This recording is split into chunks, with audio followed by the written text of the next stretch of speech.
Okay, sign says we are live.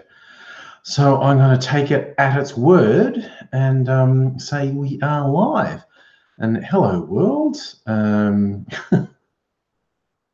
never 100% sure though. Just because it says I'm live, I don't completely trust it. But it's saying live. The chat's taking ages to come up. This doesn't. Oh, people were waiting there. Hello, I'm nobody. Abiori. Yeah, it took ages to load the chat for me, much longer than it normally does. And hello, musical aviator as well.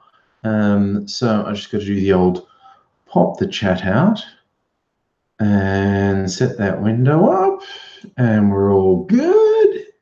That's good. It's happening now. We're all happening. It's a happening thing. Hi, Raylene.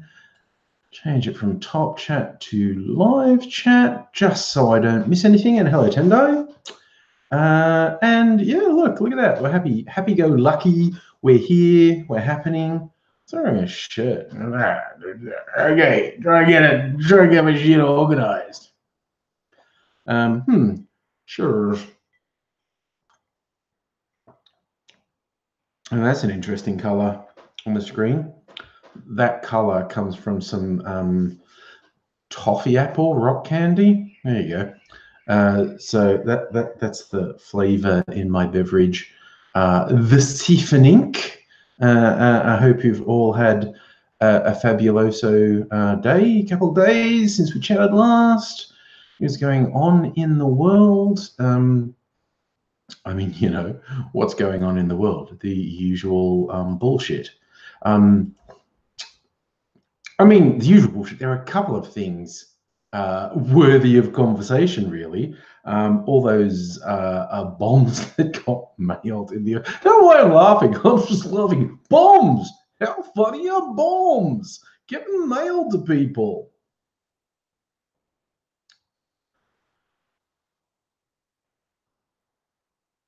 Oh, Raylene, I did see your message. Thank you. But it was a link to a video, didn't it? I wasn't in a position to watch a video at the point I followed your link.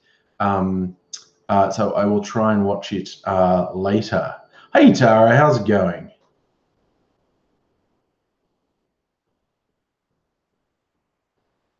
I'm glad you're not in pain all the time, though. It is a bit bad that it's you are at the moment, but yeah. Oh, Raylene, I just saw there was an audio thing on it. So it's audio rather than video. Okay. Well, it was sort of the same thing. I wasn't in a position when I followed the link to sort of put headphones on and listen to anything. So I'll have to remember to listen to it another time. Yeah, Puri, that sounds like the world, doesn't it? Fuck the Nazis. I mean, speaking of the Nazis, the ultra-right violent types, the Proud Boys, the weird Arrested Development violent boys, the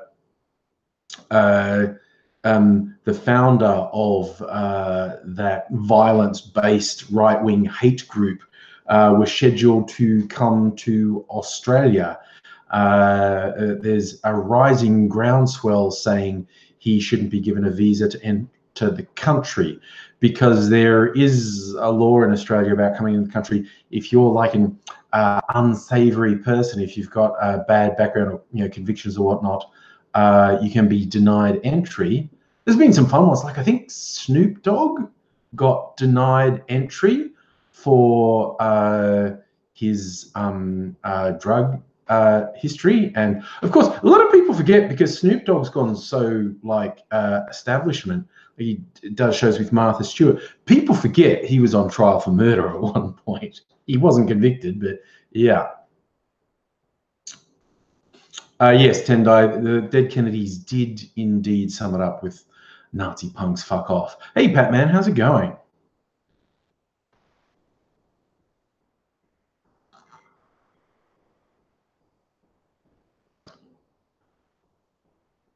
Oh, yeah, you're right, Tara. A heap of anti-trans idiots get into Australia. And even if they don't, we have our own resident anti-trans idiots. Like the fucking Lyle Shelton and his tiny band of fuckwits, the Australian Christian lobby.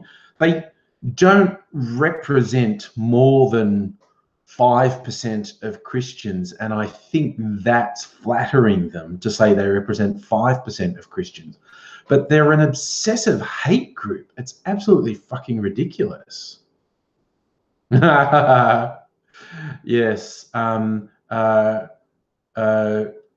Raylene, I think you're right that Trump should fail the good character test for coming into Australia, but I'm not sure that he's ever going to go, hey, it's Australian Crime Archives. How you going?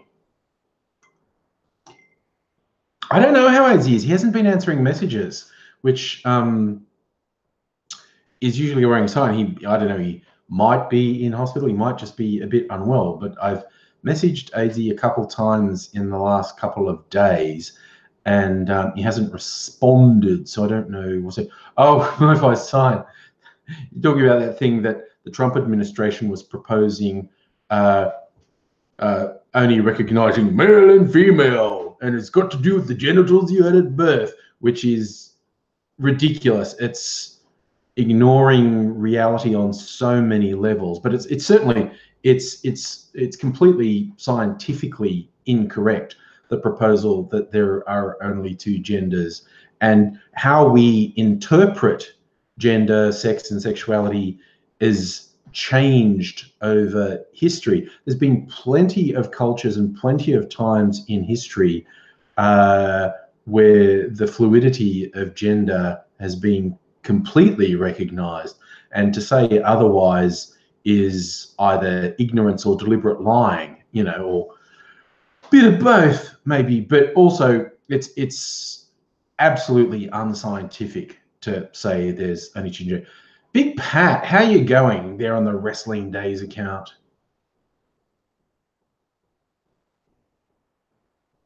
Oh, nice, Mofo. That would be a good speculative fiction story. The national ID required for public bathroom access based on gender at birth. It just, it is dystopian. It's absolutely bizarre. And is it like I made the video yesterday talking about how this is unscientific and cruel. The Trump administration is just exerting power for its own sake. They're just doing shit like, well, try and stop me, motherfuckers. Yes, Nathan, ignoring intersex people is obnoxious because, again, statistically, intersex people are about as common as redheads. And this is the key point where the people who demand that we only have binary genders, that's the key point where their arguments fall down. But it's only one of many points where their arguments fall down. And they're shitheads, basically. Oh, so we got Celtic King passing angry love to everyone. As always, mop and bucket in aisle 3, please. Too much angry love. What was that, Tendo? Did I see the tweet? Good old games put out copting not erased. No, I have no idea who that is and didn't see anything about it. Oh, Tara, you're looking about surgery and changing details in birth certificate. Well, I hope everything goes the way you want it to. You raise a good point, nobody, with gender-neutral stalls, except that ridiculous line that the fuckhead social conservatives say about, oh, trans people are going to prey on kitties in public toilets. That's not actually the risk. The risk is, and we know this through history, through reality, through what actually happens, the risk of predators in public toilets is actually from cisgendered men. We know that for a fact. And that's a threat to both women and children and men, for that matter. The biggest threat from a predator point of view in public toilet is cisgendered men. So, you know, if we addressed actual risks rather than paranoid ravings, the world would be very different. Like the filthy, disgusting, racist potato, Peter Dutton. I hate that guy so much. I'm so glad he's going to get fucking creamed in the next federal election and lose his seat. But he came out yet again with this blatant lie about, oh, African gangs in Melbourne. And he's whipping up hysteria saying, oh, it's going to end in death if we don't control the African gangs. Like, fuck you, you racist piece of shit. This invented thing you've come up with is going to end in death. What about the fact there's been like a dozen women murdered in Australia in the last 2 months? That's a real thing. Why don't you do something about that? Why don't you address that? How is that not an issue of crisis to be addressed, rather than this completely fabricated racist bullshit you're pushing? It does my head in. Well, yeah, Catholic priests are high risk, definitely, Pat, man. Hey, Big Pat, how am I today? I'm pretty good, mate. I hope you're good too. That was, okay, bringing that up, Pat, man, that brings up, let's talk about 3 royal commissions that happened in Australia. One that was started by the Gillard government and actively resisted by the Conservatives, both in politics and the media, saying, oh, it's a short sideshow, it's public pressure. And that was the inquest into systemic sexual and physical abuse in institutions. While Catholic Church came out worse, they weren't the only institution looked at. Then there was the Royal Commission into Banking, which the Conservatives resisted for years, but finally agreed to, and that revealed outright criminality was rife in the financial sector. And then there was the Royal Commission into Trade Unions being evil, which the Conservatives said we had to have, which did prove to just be a witch hunt that uncovered nothing and was just political bullshit. So they fought against, the Conservatives fought against the Royal Commission into child abuse, and that Royal Commission showed that the absolute systemic abuse in these different institutions was an absolute abomination. And you've got the Conservatives going, oh, sorry. They fought for years against a Royal Commission into the financial sector, saying there's nothing to be found, there's nothing. And then it found just top to bottom corruption and outright criminality all through the financial sectors, ripping off people non-stop. They're like, oh, sorry, you fought it. And then they just casually said, oh, we're going to have a Royal Commission into the unions because unions are bad, and uncovered fuck all. And it's just like, they are such hideous hypocrites. It absolutely fucking does my head in.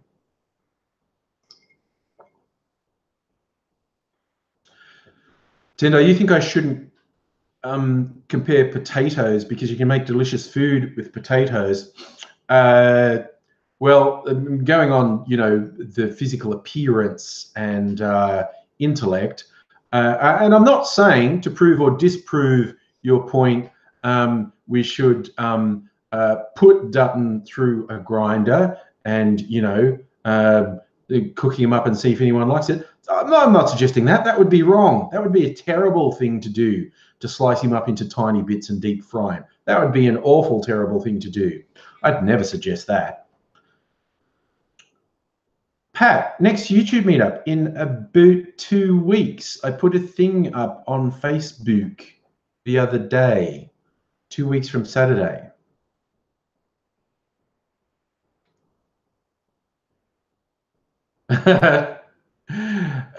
Look, nobody, as you say, you've been hassled for saying it, but you look at some of the right. Look, I think when you particularly look at politicians, the extreme right, political activists, and the extreme right of the media, there is some inherent evil in there.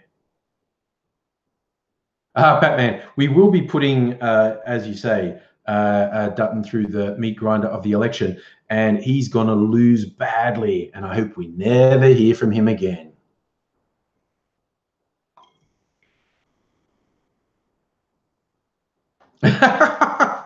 Dari, your wife thinks my sarcasm is almost believable. You almost believe that I wouldn't advocate for the evisceration of Peter Dutton. Honestly, I wouldn't. That would be wrong. Ugh. And this is the other weird thing that, like, the Republicans in the US have been pushing this complete bullshit line for a while, like, the left are violent, because some people have been resisting the rise of outright fascism in the US. And then we get a right-wing domestic terrorist sending bombs to all these figures from the Democratic Party. We get right-wing domestic terrorists murdering people in the name of their ideology. It's just like, the lies are so blatant and so obvious, it absolutely does my head in. Hello, Petit Wallaby, how are you?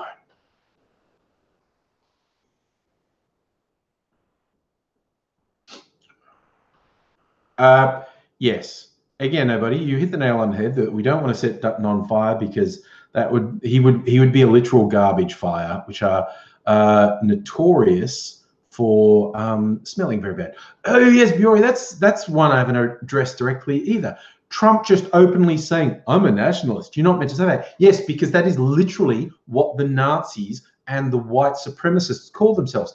Trump publicly saying, "I'm a nationalist," is just the blatant thing, like, oh yeah, all you Klan guys and you ultra-right wingers, you Nazi worshippers, you white supremacists, I am explicitly saying I am definitely your guy. It's just like, it's fucking abominable.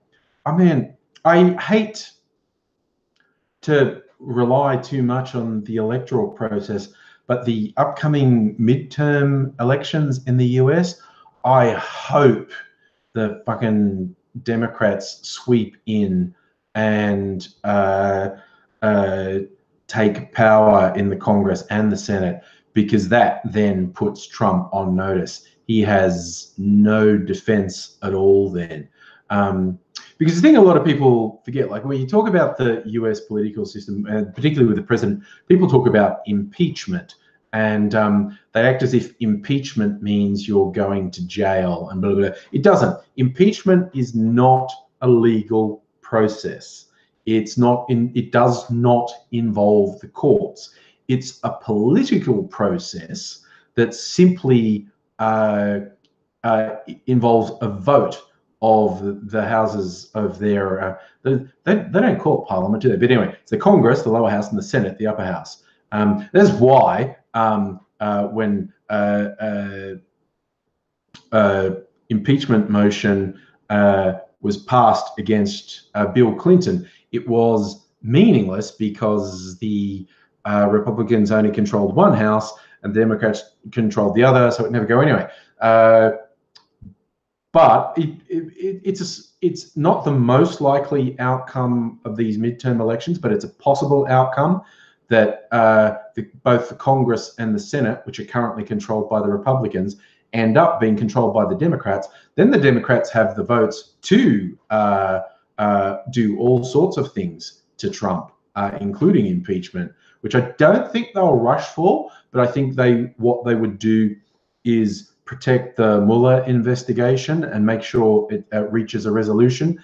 And if it gets to the points where he says, yeah, here are the grounds for criminal charges against the president, that's when the Democrats can go, okay, we're going to vote for impeachment now because you've brought the office into disrepute, and you should not be president, you should be private citizen, and then you should be prosecuted under the law. So yay. Air Tender, I'm still waiting for my Soros bucks as well. It's kind of weird that the code word for Jewish is so obvious, and they think they're getting away with not being anti-Semitic. It's like whenever someone says globalist bankers, they mean the conspiracy of Jewish bankers running the world. And whenever they say Soros controlling things, they mean the Jews controlling everything. And it's like, oh, no, your code words are so good, we definitely don't know what you're actually saying. Good Lord.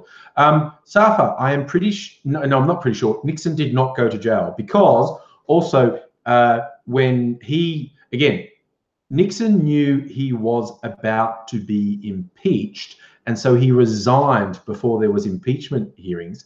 And then his vice president, Ford, was made president, as works under the US Constitution. And Ford pardoned Nixon.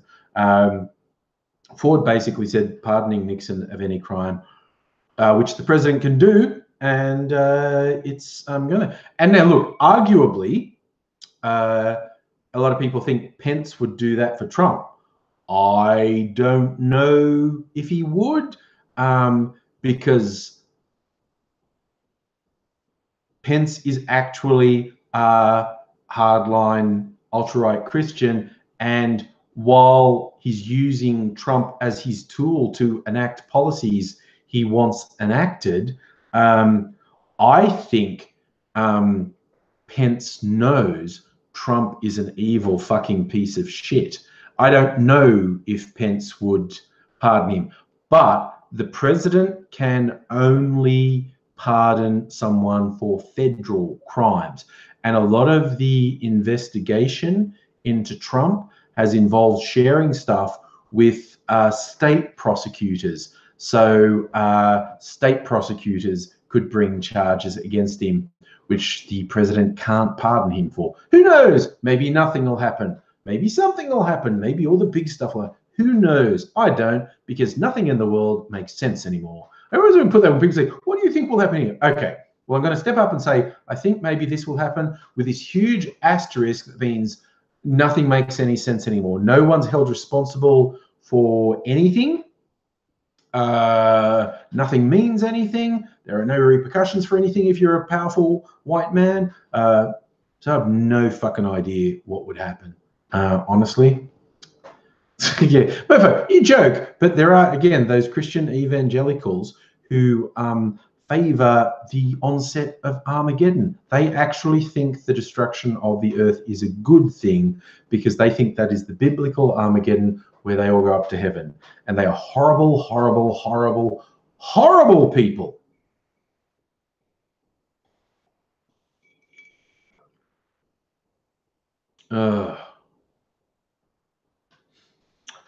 Oh, Tara, you like the Rosa Parks episode of Doctor Who? I liked it too.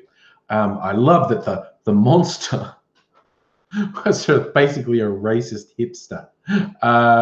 It's just like the producers on Doctor Who, and they're like, okay, we've done the thing that we've basically been hinting for years we were definitely going to do, and have the Doctor regenerate as a woman, and we know how much that's going to upset certain loudmouth, obnoxious gits. So we're just going to town. We're having all these non-white guest stars. We're having nasty little racist shit as the Doctor's nemesis.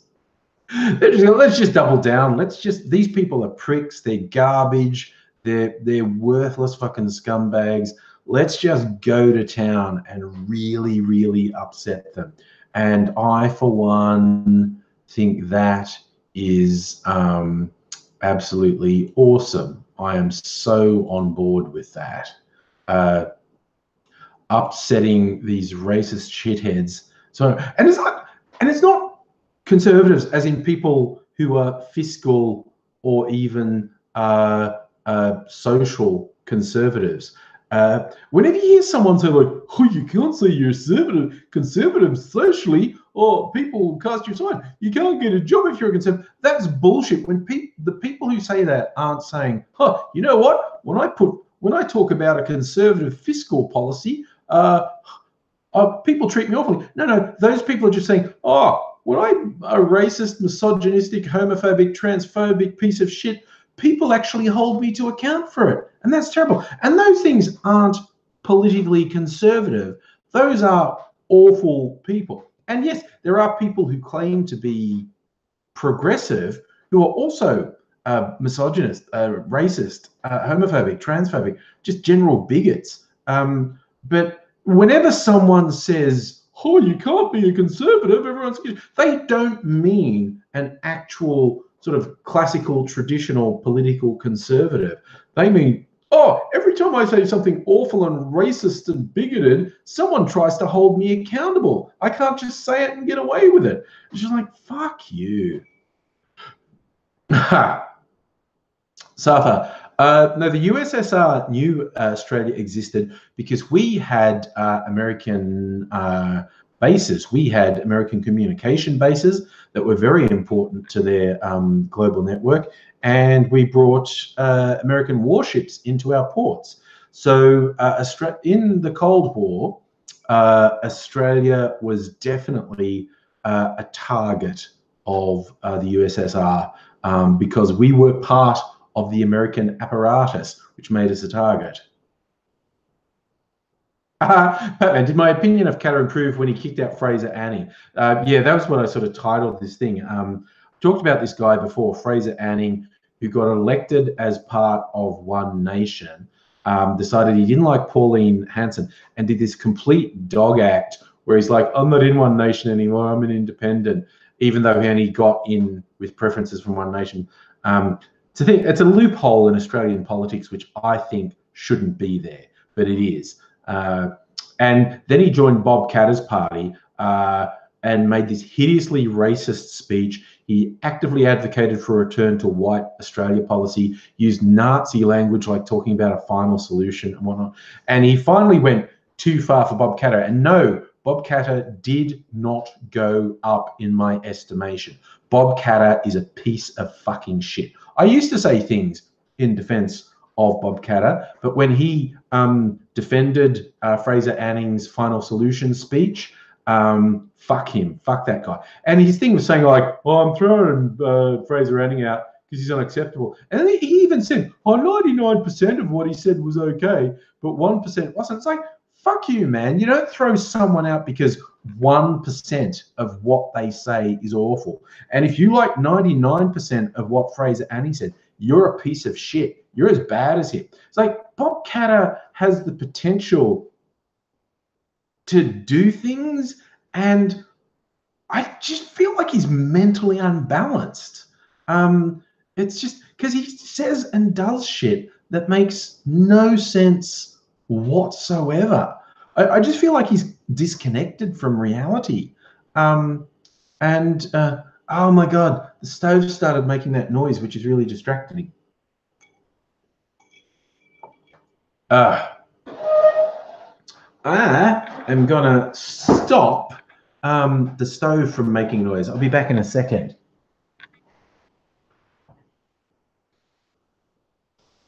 It's ridiculous. The little digital timer on the stove intermittently goes, I'm having a seizure.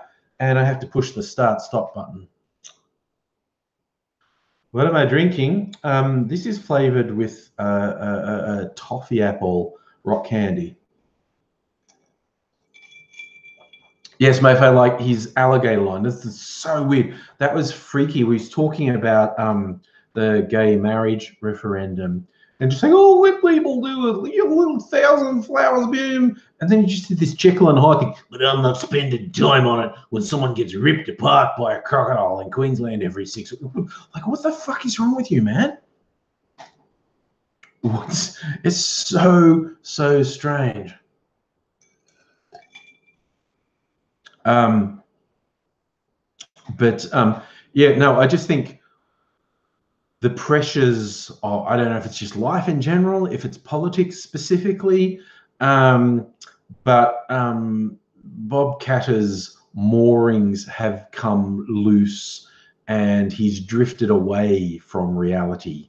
And just fuck that guy. No, he defended Fraser Anning being a horrible Nazi-invoking, bigoted piece of shit.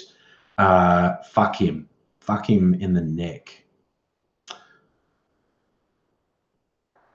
Safa, the Japanese didn't get far in World War II. Well, they did. Yes, they bombed the north of Australia, and there was the thing where they actually got a couple of tiny submarines into Sydney Harbour, and they sank a couple of troop ships that were in Sydney Harbour. Yeah, they made a few attempts. I mean, God, they got stopped just next to Australia. Oh, hey, Luke, how's it going? Yeah, I mean, the Japanese war machine from even prior to the official declaration of World War II, They invaded China, where they did a range of terrible things. If you've never heard of it, talk about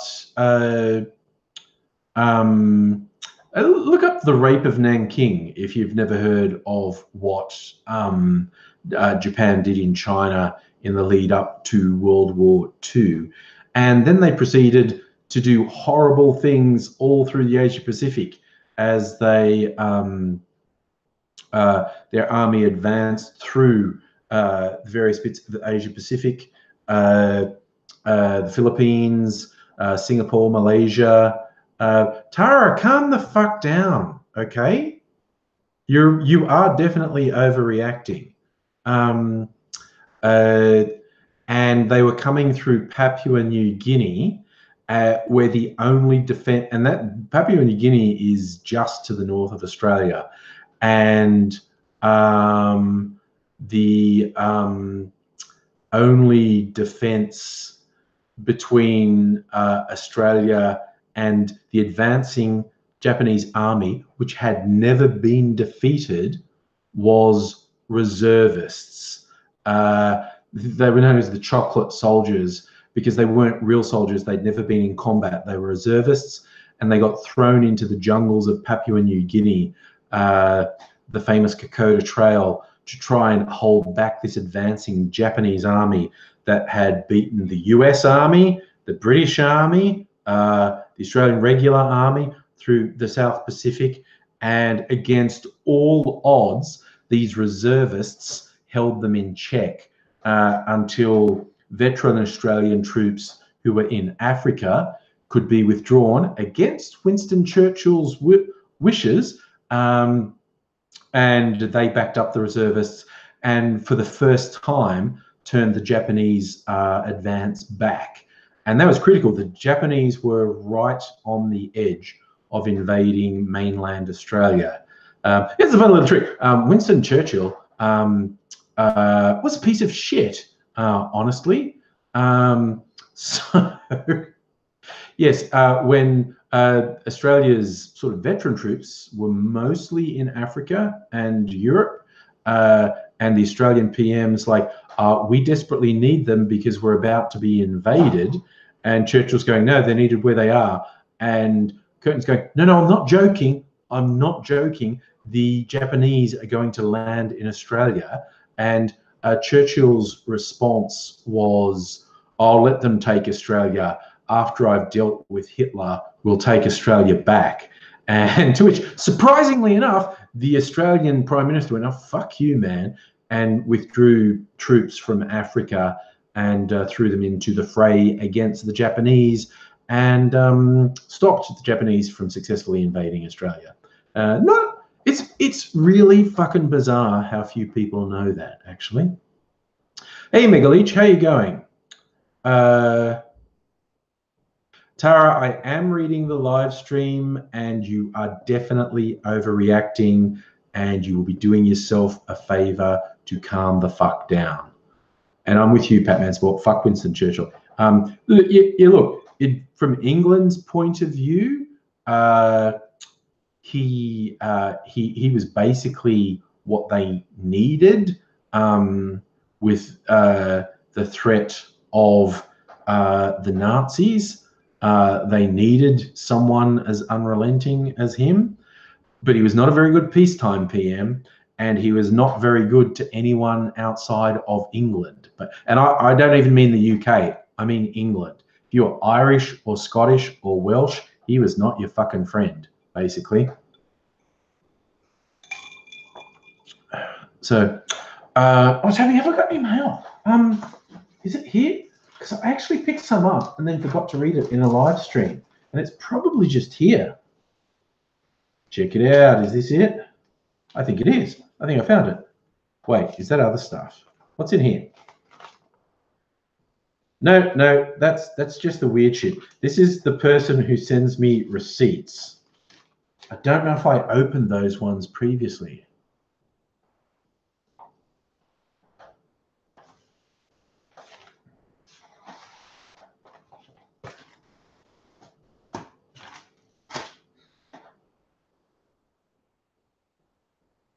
Did I rub a balloon on my head? No, I'm just constantly surprised. Bobo, it would absolutely be good to see AIDS again. I'm worried he's not okay at the moment because he hasn't been replying to my message. Luke, no, I always, when I open stuff, I open it live. I don't look at it before I open it. I don't know if that's the ones, I had some that I hadn't opened. I don't know if Mrs. Angry opened those because I don't remember. But yes, this is receipts and weird shit and a Mars bar wrapper. I open this stuff with gloves because it's weird. It's weird. Super weird. I think I know who's sending it as well, but I'm not going to say. Heine, yes, I hope. Is anyone else, is the image like strobing for anyone else? I think that might be the lights I have there. But when I look at my screen, I'm seeing like these strobing lines, not on my face, but behind me. Are you going to come in here, Mimsy? I'm looking at the feed on YouTube and it's not visible there. But because I do these streams through YouTube, I use, it's a Google Hangouts. Okay, I don't, Mimsy may or may not be joining us. She's walking around the kitchen now. Look, my face seems different. It just is. Yeah, you can come over here, Mimsy, or not. I'm not sure she wants to be in the live stream. Often, I think she because she just wants to sit there and get her head scratched. I'm not sure she will. Oh, are you going to come over? I will. I'll give you scratches if you come over, because everyone likes to see you. So, come up here. No? Yes? Maybe? No? Yes? Where are you? No, she's scratching on the scratching post. That's usually a good sign that she wants to join us. Come on, up here. Come up here. I don't know. She's in a weird mood. So funny, my two cats, our two cats, not my two cats, they're our two cats, are so different in personality. Like Mimsy loves attention and settles down next to you and says, yes, you may worship me now. Oh, look, there she is. She's just checking out the room. No, she's looking out into the night. Oh, you go and get stuck in the frickin' blinds, Mimsy. Why not? If you visit my house, she comes up to you. She's like, a new person who may perchance worship me. Okay. And she demands that people pat her and whatnot. Whereas my other cat, who I don't think you've ever seen on a live stream, Shadow, even with me, like, we've had her for 8 to 10 years, she won't settle down. She'll come over and say, yes, scratch my head, pat me, whatnot, but she won't settle down. She won't sit on you. She won't sit next to you. She acts like she's going to, and then she doesn't. If a stranger comes into the house, she disappears. She's like gone. But Mimsy demands visitors worship her. Like we have a little cat door, right? And to stop strays coming in during the night, we have a little gate that we put down on it. I call it the portcullis. Lower the portcullis in night. So basically the cats have to decide if they're going to be inside or outside at night. Mimsy generally inside, like she likes to sleep next to me on the bed. Shadow generally outside. She likes to be outside at night unless it's really cold. Yes, Mimsy's thinking about, she's going into, you're going to go into a little hole. Look, what's she doing? Oh, there she is. You going to set up on the thing? Yeah, come on. Yes, everyone. Yes, like no. Look at the way she's looking at me. She's going, well, I got up here. You have to scratch my head now. Yes, you like that too. Yeah. And Shadow will even do this bizarre thing where she acts like I'm going to murder her. Like, and I haven't in 8 to 10 years. But it's like she's going, oh, no, he hasn't done it yet, but tonight's the night he's going to do it. Like, I go to let her out of the cat door. So I go to lift the portcullis off the cat door, but because she's standing there saying, I want to go out. But then I walk over to her and it's like I've cornered her because she's at the doorway, and I walk over to the door and I go to open the cat door and she freaks out and goes, oh no, he's definitely going to murder me. I was like, no, I'm not, you weird fucking cat. I am not going to murder you. But this one just loves the attention. She loves the attention. You're that rarity, aren't you, Mimsy? You're a female ginger. Most gingers are male, apparently. Although she's not completely ginger. She's white and ginger. You going to settle down, or you want more scritchies? I think she's going to settle down. But yeah, so everyone weird neurotic cat. It's really weird. The reason we actually picked, because they're both shelter cats. We got them both from the Lord Smith Animal Hospital. And the reason, Shadow was our second cat, the reason we chose her, we looked at some kittens. There's a bunch of kittens, and all the other kittens were picking on this one grey one. And we thought that was really mean, and we needed to look after that grey kitten. And we took her out, and I said, you can play with her a while and see what her temperament's like. And she seemed to really like being out. And go, yeah, she's our cat. We'll rescue her because the other kittens are being bullies to her. And she was always a runt. Like, they're both fully grown, but Shadow is only about 2/3 the size of Mimsy. She's fully grown, but only 2/3 the size of Mimsy. So she's still around, and she still acts like someone's going to murder her. Like, just her life as a kitten traumatized her forever. It's super weird. She's such a neurotic cat. Luke, at this very moment, I am not working in the CBD. I'm actually, because I do contract work, and so I move around a lot.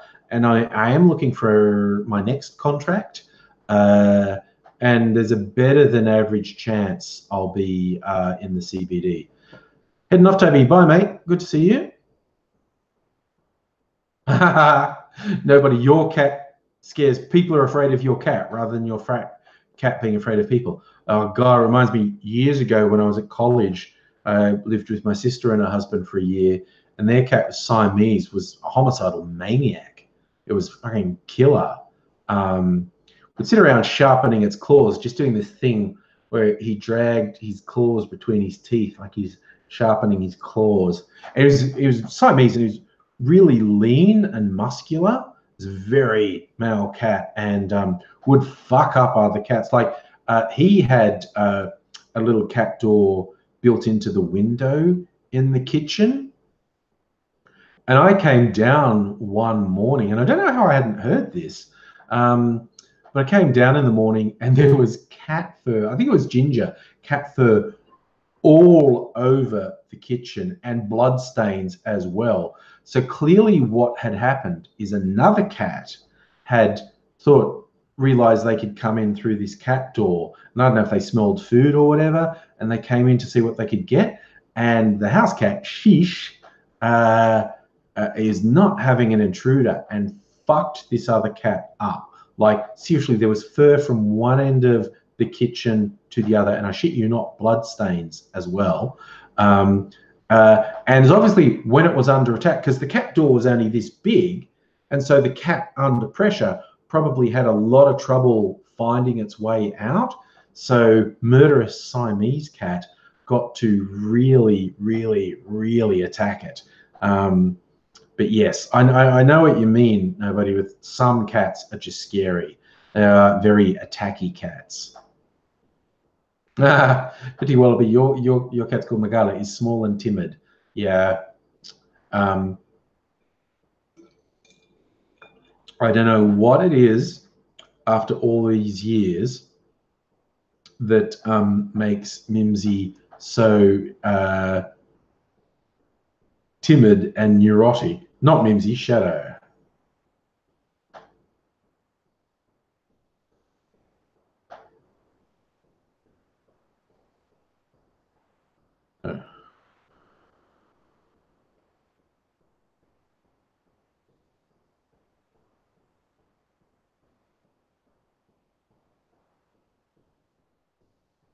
Yeah, anyway, I knew there'd be a message there, just checking it. I like that. No, but your cat doesn't attack you. It knows what the phrase "I'll kick your ass" means. Yes. No, Mimsy just occasionally has to be told. She does that thing. Cats unconsciously stretch and then dig their claws into you. And it's like, what are you doing? You know not to do that. Because I always kick you off the lounge or off the bed if you do that.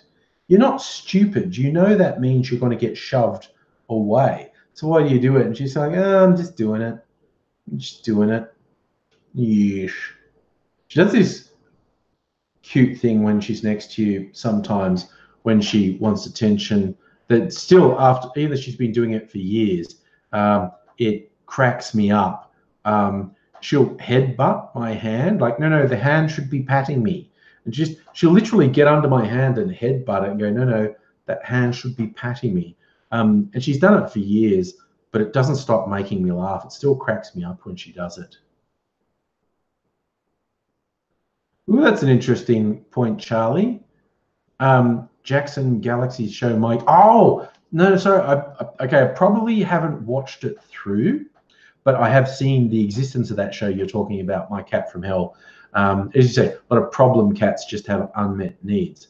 I have, and there's another weird one. The guy calls himself the Cat Whisperer, has the really weird facial hair. Oh my God, I like that, Petty Wallaby. Your parents had a really vicious Siamese that virtually your whole family had scars from it. That's the thing. I don't know what it is.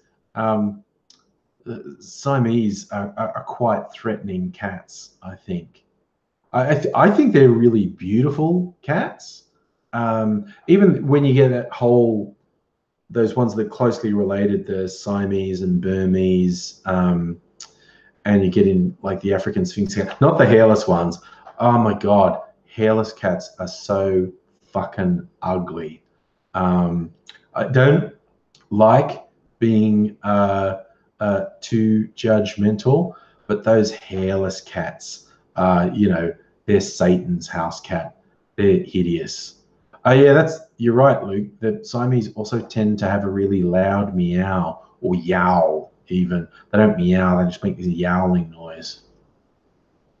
So Nathan, your brother sister-in-law's cat Hobbs, yeah, would do the headbutt thing. That's a cat thing. Oh, Luke, the Maine Coon, they're huge, yeah, in cat terms.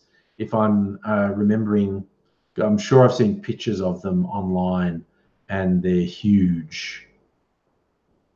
Tendai Zolo dogs. I have not heard of Zolo dogs, so I now feel compelled to look that up.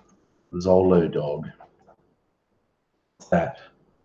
See what the pictures of that are. Oh, okay, that's an abbreviation. Oh, they're basically a hairless dog. They kind of look like hyenas because they don't have hair. Yeah, okay. I'd literally never heard of or seen them. What's that name? Looks like an Aztec sort of name, pronounced Xoloitzcuintli. Xoloitzcuintli. And they look like giant chihuahuas. The way that chihuahuas are either short-haired or hairless, these are much bigger. 3,000-year-old breed. Oh, yes, it is named. It's called the Aztec Dog of the Gods. There you go. I had literally neither heard of nor seen those dogs before this very moment. So I learned something tonight. I like that.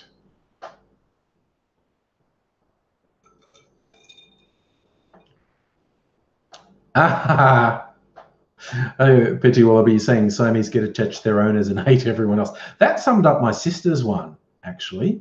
That definitely sums up my sister.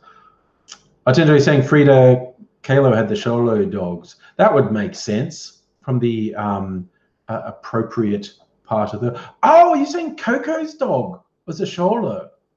Okay. Coco, is it the most recent Pixar film, or did that come before or after Incredibles 2?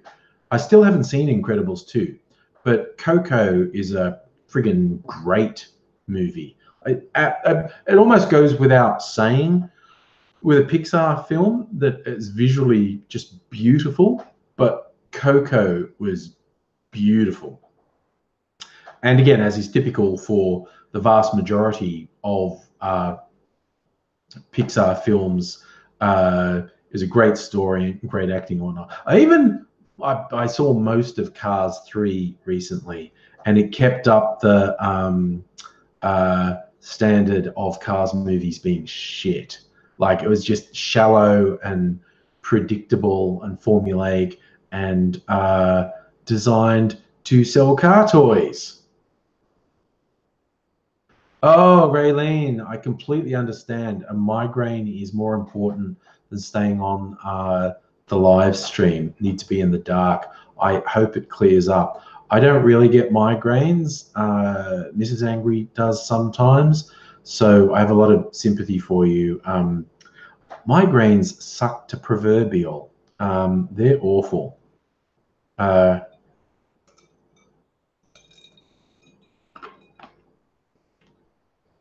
Safa, your cat wants to eat all the time. Yes, in the morning. Oh my God, this one occasionally at night makes a noise that is not her normal meow. That at certain times it says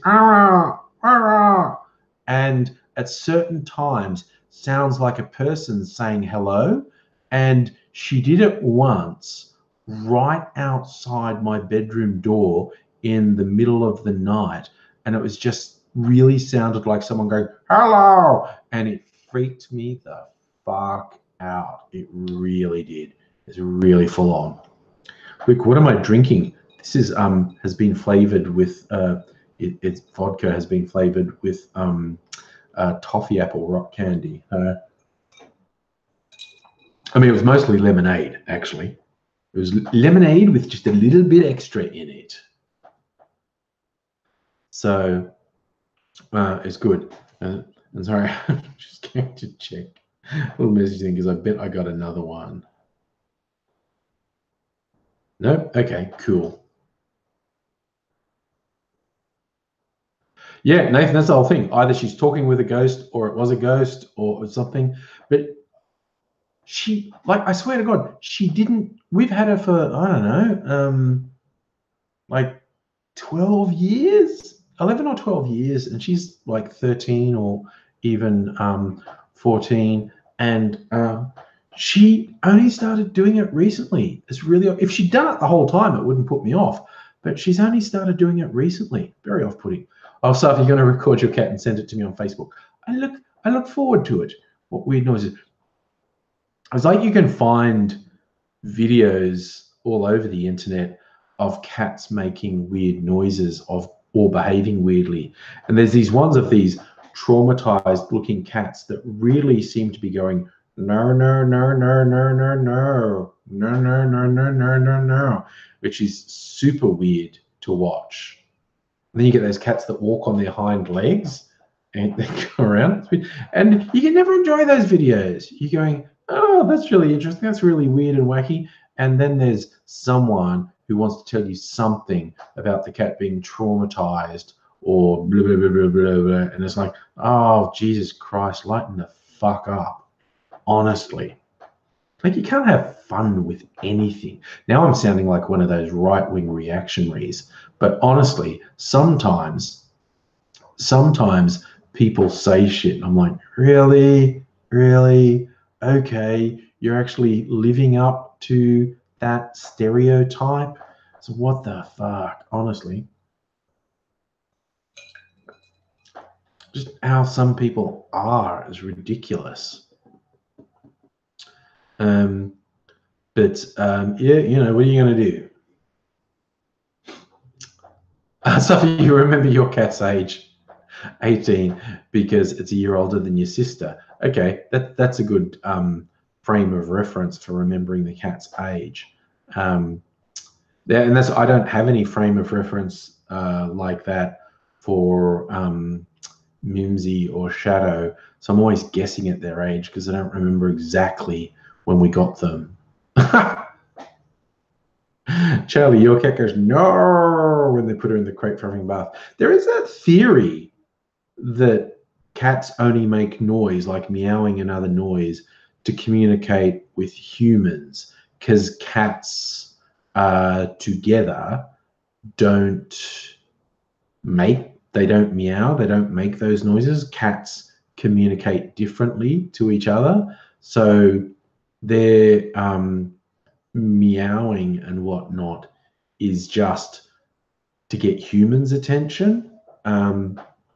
They don't use the same sounds to communicate with other cats.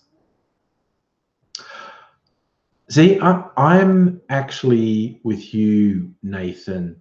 The cat's reacting to cucumber things cracks me up. And then you get these people going, you're permanently traumatizing the cats. Okay, honestly, I think cats are a bit more fucking resilient than that, quite honestly. It's just this weird race memory thing they have. Because they've never seen a snake. They have no reason to fear us. That, again, have you ever read about that stuff? How certain animal behaviors is genetic. They're not taught it. They don't learn it. It's like at a genetic level, certain behaviors just get passed down to animals. That does my head in. I feel like we know so little about the way things work. It's like, well, how the fuck? Like, okay, these cats, we had them from kittens, right? So they didn't have a mother or father teaching them to hunt or whatnot. But I've seen them looking out the window or even on the lawn, like stalking birds. No one taught them that they should hunt. No one taught them that they should do this stuff. But they just see this thing and they go, fuck, I want to murder that. Like, I find it hysterical. Like, I'll be sitting at a window looking at a bird out in the backyard and they're just so focused, like, yeah, I want to fucking murder that. I'm going to fucking murder that. No one taught them to do that. And they're, yo, Frank, how's it going, buddy? Good to see you. Yeah, so I don't know if it's like, if humans have any innate things like that as well. But, ooh, that's an interesting one, Nathan. You heard that the reason babies are quiet and get transfixed by mobiles is they're trying to hide from birds of prey. I don't know. I hadn't heard that one. But I mean, yeah, it's like cats just hunt by instinct. No one teaches them, or sometimes they are taught. But see, and the thing with dogs walking around before they sit down, I read that that's a genetic memory thing from when they were in the wild. They're walking around to flatten grass before they sit down. And it's just like, how the fuck does that work? For stuff to just be passed on at the genetic level. That's so wild. Hey, how's it going, Bunny? Yeah, fucking cats, man. What are you going to do? You got one more day till your weekend, Frank. Nice. By the way, when you are okay, if you haven't watched it, I did put up a video yesterday talking about the Trump administration wanting to basically legislate that transgender people don't exist. And we're talking about that at the start of this live stream and how ridiculous it was. And in comments with Frank, I was talking about, Frank was saying he'd never heard, because I talked about intersex people, whereas being intersex is about as common as being a redhead. There is a spectrum of things that mean intersex. People can be born with both sets of external genitals, partially formed external genitals, basically no external genitals, or they can have the outward display of one gender's genitals but internally have the organs of the other gender, or it can just be at the genetic level. Like people go, no, it's chromosomes, XXXY. No. There are all sorts of chromosomal differences as well. And I actually have a video, a friend I made on the internet. She's from the Ozarks, one of the most conservative areas of the US. and she was actually intersex.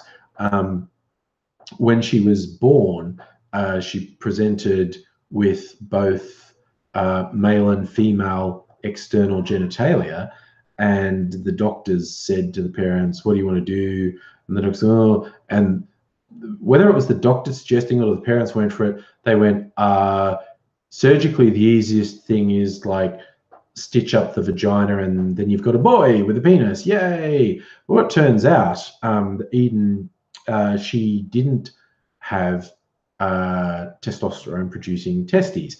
And what they didn't realize or didn't look into is that internally she did have ovaries.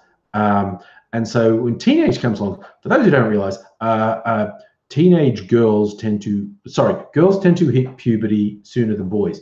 Girls tend to have a growth spurt earlier than boys. And so Eden grew up as a boy and had a growth spurt before the other boys. So became very popular on like the football team because she was much taller than the other boys and whatnot.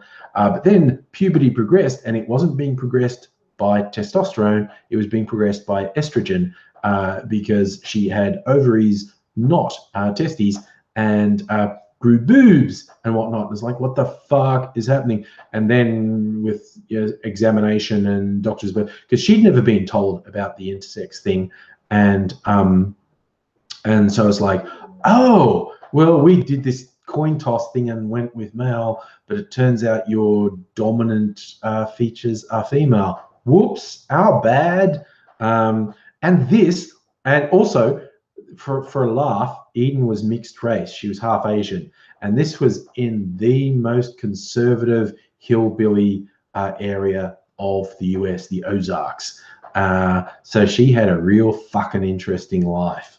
But Frank, if you hadn't looked up, I did actually, in a reply to your comment, put a link to the video. So yeah.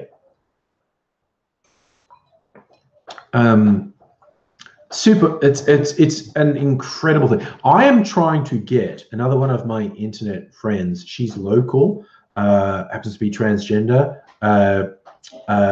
and she's super good at explaining the science behind transgenderism and the biological science, let alone the psychological side of it.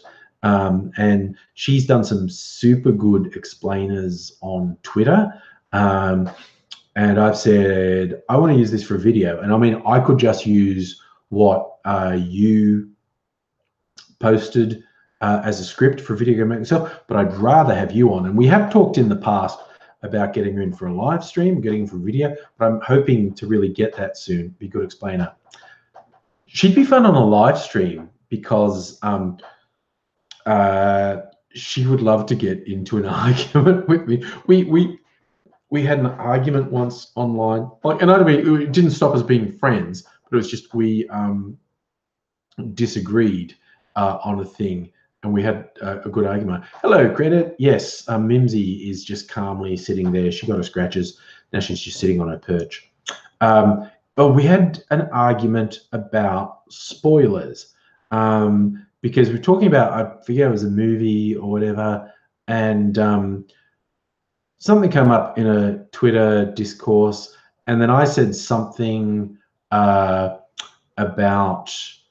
a movie, and I even forget which movie it was, and she went, "Oh, that's really unfair with spoilers." And I went, "Oh, it's been out for 2 fucking years, for God's sake." And then she said, "Well, that's an expression of your privilege, that you've got to see it, that you're assuming everyone did." And this was not a fringe film. This is a big mainstream pop culture film. And I was like, there is no fucking way after 2 years anyone who wants to see that film hasn't already heard this. And so we got into this big argument that she thought I was being unfair to people who might not want spoilers. And I went, no, 2 years, fuck that. No, when a movie's been out for 2 years, the spoiler covers are gone. Oh my God, Tendai, do you remember this from Twitter? Yes, it was one of the Star Wars movies. I think you are probably right. And I was like, no, 2 years, no way. No, the spoiler covers are gone after 2 years for something that's such a sort of mainstream pop culture thing. Anyone who wants to see it already knows this shit, and I don't buy it. And she was just hard and fast. No, you shouldn't say spoilers ever. And I'm like, no, fuck that. There's a time limit on spoilers. Or at the very least, if you start to talk about something and someone says, I haven't seen that, please don't spoil it for me, then I won't do that. I think it's a dick. When someone says to you, oh, please don't say that, don't spoil it for me, I haven't seen it, I think you're a dick if you keep going. But I'm not going to constrain my public discourse because, oh, I might be spoiling it for someone. Like, fuck that. There's a joke. So Martin Freeman, in one interview for the Hobbit movies, I forget what it was, but he went, blah, blah, blah, but at least I outlived Smaug. And the interviewer said, oh, that could be a spoiler for people. And he goes, are you for real? The book was published in the 1950s. How could someone not know? It's like there are limits. There are limits to how long the spoiler shroud goes on. Yeah, Frank, that's what you're saying. You're saying you didn't know the thing. People, this is one of the ways being intersex can manifest. You may have externally, you may have a vagina, but you don't have any ovaries. Internally, you have internal testes. So when puberty hits, you're going to get this. You may have been raised as a girl, and you'll get this massive hit of testosterone as a teen, and you'll develop like a boy, and vice versa. My friend Eden was she actually had both sets of external genitals showing, and they did surgery, so she just had a peenie. But she had no testosterone producing testes. Internally, she had ovaries. So when puberty hit, she developed as a girl. Yeah, there are a number of ways being intersex can manifest. So yes, that's a big spoiler, musical aviator. Jesus got betrayed by Judas and crucified by the Romans. Megalish, you think no one should spoil The Mist? I will tell you this, and I'm not going to spoil it now. I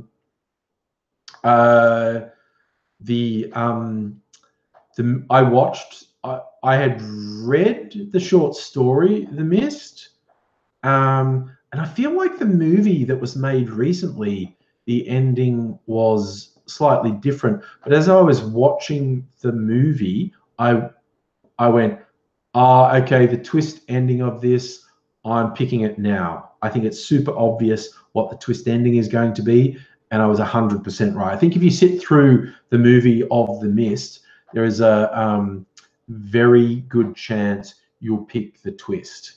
Yeah.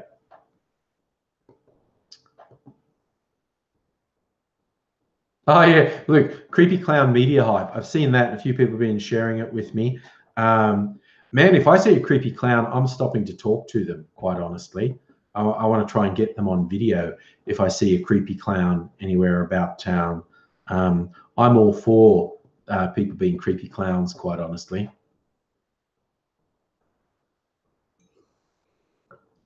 Oh my God. Okay, a joke. Tendai, you're saying that Musical Aviator spoiled the book, the Bible. I remember, because I was raised Catholic, right?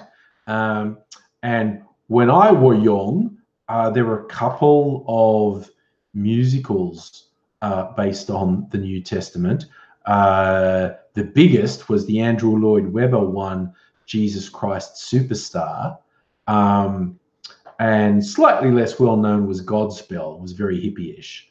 But I know my parents and some of the other local parents, because I grew up in the country, they hired a bus and went to Sydney to see performance of Jesus Christ Superstar. And my dad, who converted to Catholicism to marry my mum, who was Catholic, and then my dad used to teach catechism at state schools. It was an optional thing in state schools. Parents could send their kids to a Christian education class once a week. It's called catechism. My dad used to volunteered to teach that. So he was very into the whole thing.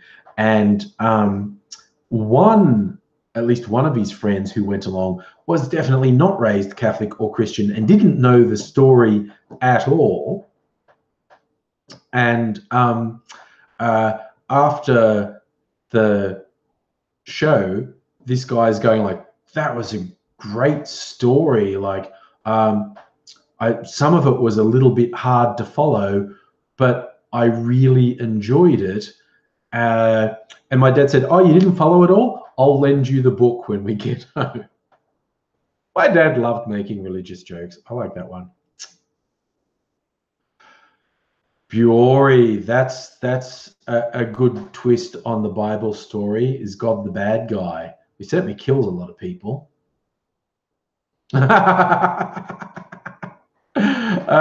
Frank, I've done a few things in Halloween vids for you. From Creepy Clown to Copper and a few other things. And currently disconnected. How are you, Aaron, my friend? Sorry, slightly late in saying hello to you. And Mimsy's come up to say hello to you. Yes, you have, haven't you? Yes. She does. Mimsy had a little roam around the kitchen, but then she's decided, I want to come back and get some attention. Thank you very much. Oh, hanging in there, buddy. I'm glad you're hanging in there. Not always that easy. Yes, Mimsy wanted some attention and adoration. She knows the internet loves her. She knows it. Yes. She's very orange and white. I've got her hair is all over my clothes. It's all over the lounge. That's it, Credit. She's a kitty creamsicle. Orange and ice cream. You're a kitty creamsicle, Mimsy. But yeah, her hair is all over my clothes. It's all over my bedding and a lounge. Isn't it? Isn't it? Your hair is everywhere. Unavoidable, but yes.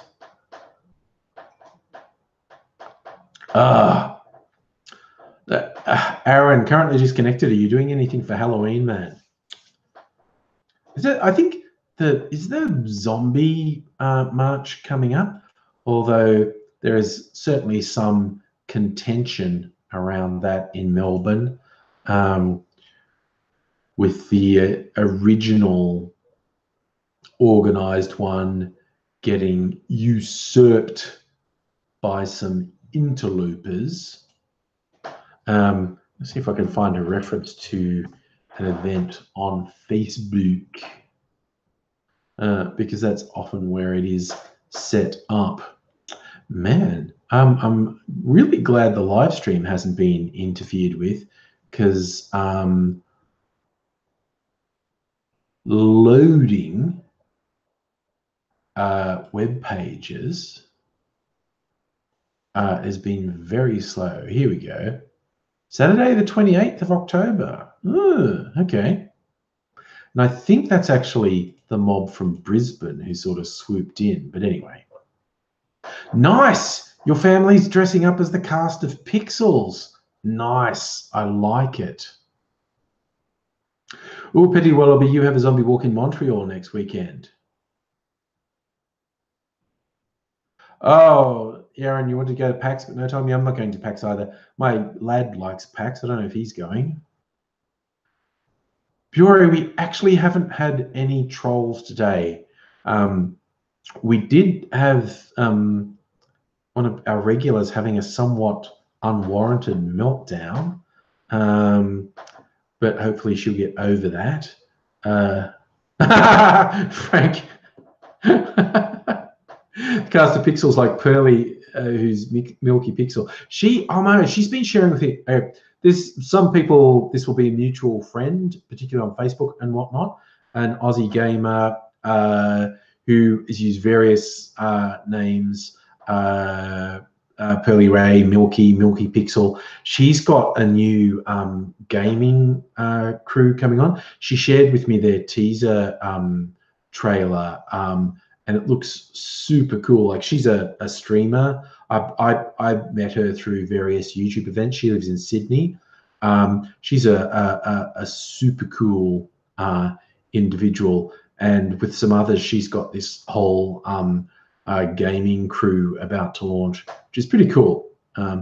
What's that? Musically better. MBN's cos. I get you there. MBN's cosplaying as pixels, 1 pixel at a time.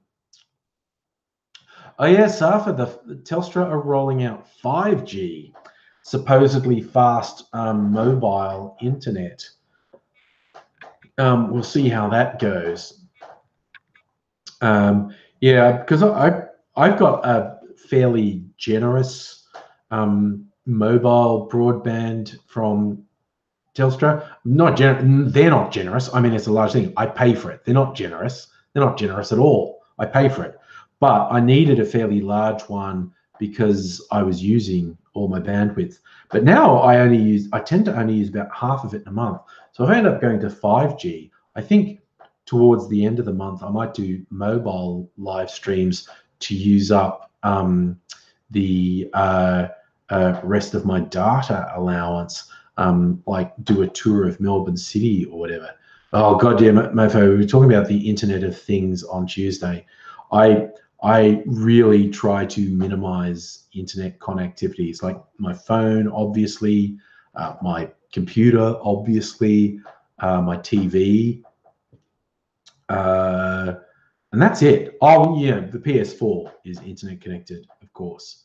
And the Switch, if we're playing the Nintendo Switch. So gaming platforms are internet connected when they're connected. TV's internet connected. I've got like Foxtel and whatnot, and phone. But yeah, the bullshit of having like an internet connected door lock or lights. Nah, fuck that noise. Or even having one of those assistants, Google Home or Alexa or whatever the fuck all those things are called. No way. There's no way I'm having one of those. I have seen that, Tendai. Internet connected fridges that you can play OG Doom on. Yes. Oh, I'm with you on that, Penny Wallaby. Only using half the data each month, unless you forget to connect to your home Wi-Fi and you do a bunch of heavy usage stuff on your phone thinking it's on Wi-Fi when it's actually on mobile data. Oh, look, the last time I actually did do mobile tour of Melbourne. I don't know if you remember, Telstra they were apologising for a succession of outages by having a data-free day. You could use as much data you wanted without being charged. So I went around and was doing live streams. I think I did some of it on Twitter, whatever the live streaming thing is on Twitter, Periscope, I think, and I did some on Facebook. But by sheer chance, the day it was a Saturday, the day I chose to do it in Melbourne, there was this sort of street art graffiti festival, for want of a better word. It was called the Meeting of Styles or something. Artists from all around the world had come in Melbourne, and they were redoing all the major street art laneways with really high quality works. And I had no idea. It was just pure chance that it was Telstra Free Day. So I was doing these walking tour down the art laneways. There was all these artists doing large scale, really high quality works. And it's like, hey, look, it's just for me that all this stuff is happening. So it was really good. Oh God, Luke, no way. Yeah, I know you're just kidding about a tour of Frankston. I'm not fucking walking around Frankston. No way. For those who don't know, Frankston is a dodgy area of Melbourne. I'm on the Frankston line, but you know, oh, Frank, you think Mimsy's face is... Frank's paying attention to you, Mimsy. Yes. Credit, you're an Overwatch player. I never got into Overwatch. My kids played Overwatch a bit. I think they're onto other games now, but they're always online gaming with their friends. Safa, is Telstra doing unlimited data plans for 5G? I don't know. If they do, I will probably be all over it. Sorry, Charlie, that made me laugh. Baring lives in Frankston. I have no idea. I have no idea. Frankie, you love kitties and doggies and ratties and spideys. I'm kind of okay with spiders so long as they don't crawl over. And I don't like, because in Australia we get the big ones like the huntsman.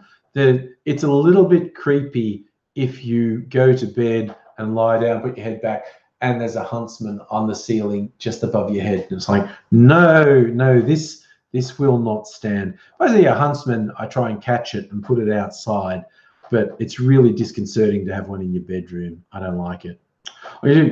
Pretty Wallaby, you like rats too. I saw this hilarious like New York subway video of a quite large rat and it's not a pet rat, it was a wild rat just roaming around the train carriage, and there was some dude asleep in the carriage, and the rat ran up his leg and chest, and the guy did not wake up until the rat was on his face.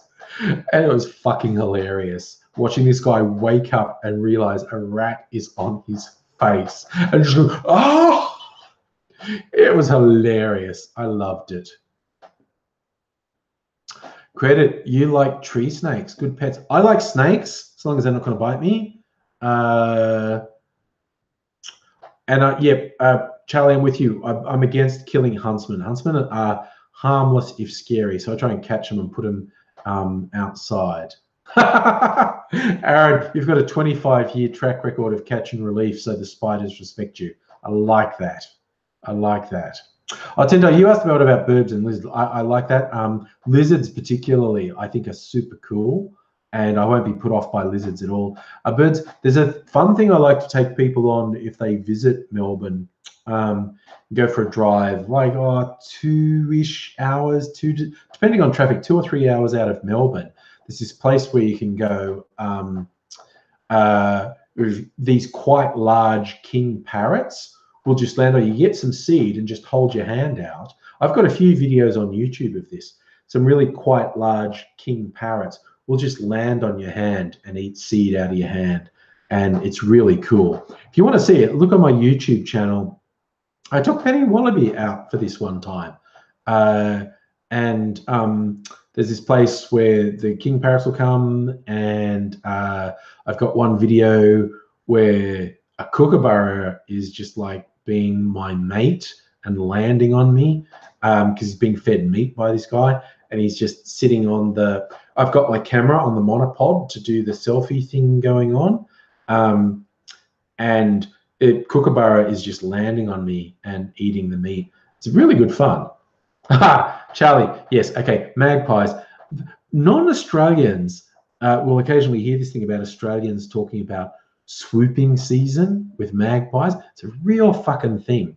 Magpies will just land on. They don't land on you. They attack you. They swoop at you. They're it's in nesting season. They're protecting their nests, but they can be super aggressive and scary. It's no joke.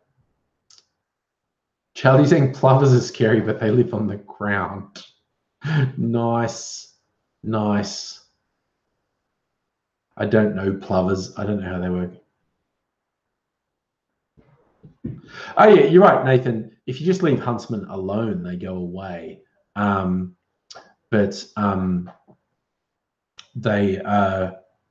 will.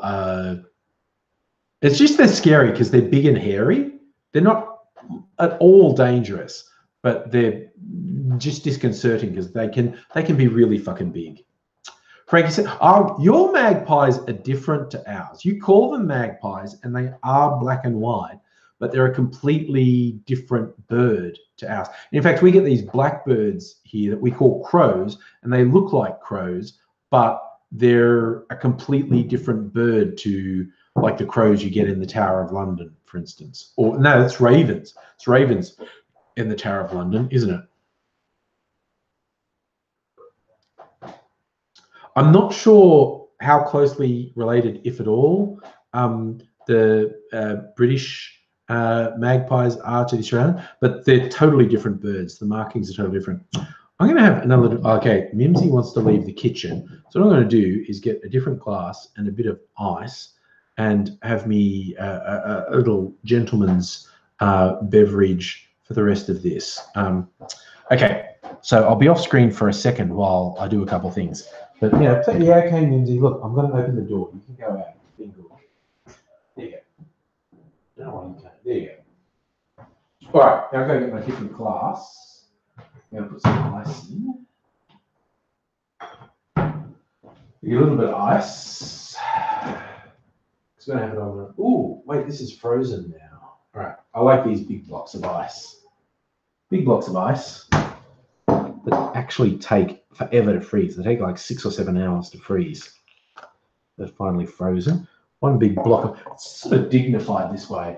And talking about this on Tuesday night, I'm going to get my salted caramel bourbon whiskey and just have a little sip as we continue. I like that, Nathan. You had a huntsman friend called Yorick. That's good. I like that. Now we're just going to chill this salted caramel bourbon. And I'll just have a little snifter of it.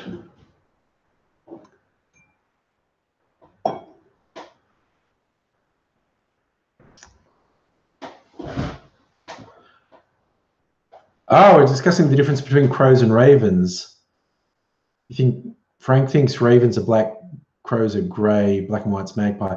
Petty Wallaby, I agree with you. Yeah, Petty Wallaby, I think you're right that both crows and ravens are black, but ravens are bigger. Yes. So is it cold in Melbourne? No, it was a really nice day in Melbourne. It was just really pleasantly warm. It's going to be a little bit cooler tomorrow and maybe a little bit of rain. Yes. It was a really nice day. So I got my cut glass tiki mug with a huge block of ice in there. Oh man, that smells good. My salted caramel bourbon smells really good. Yeah. Oh yeah, that's the gear. You're gonna come back on the perch. Come back up here, Mimsy. Come here. You funny thing. Meow. Meow, meow, meow, meow, meow, meow, meow. Oh, Frank, you got to go back to work. Catch you later, mate. I'm glad that we time it so you can be here for at least a little while on your lunch break. That's good. Whoa. Tell you what, that's just really pleasantly warming. The old bourbon.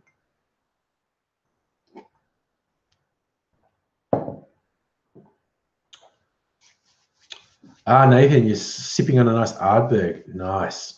So no, I do not gamble on the horse race. Even I live in Caulfield, right? It's the big spring racing carnival is on in Caulfield. So I've got to avoid the Caulfield racetrack around spring racing because there's so many fucking people. And that's the Caulfield train station is next to the racetrack as well. Okay, the Melbourne Cup's at Flemington, not Caulfield. There's the Caulfield Cup at Caulfield.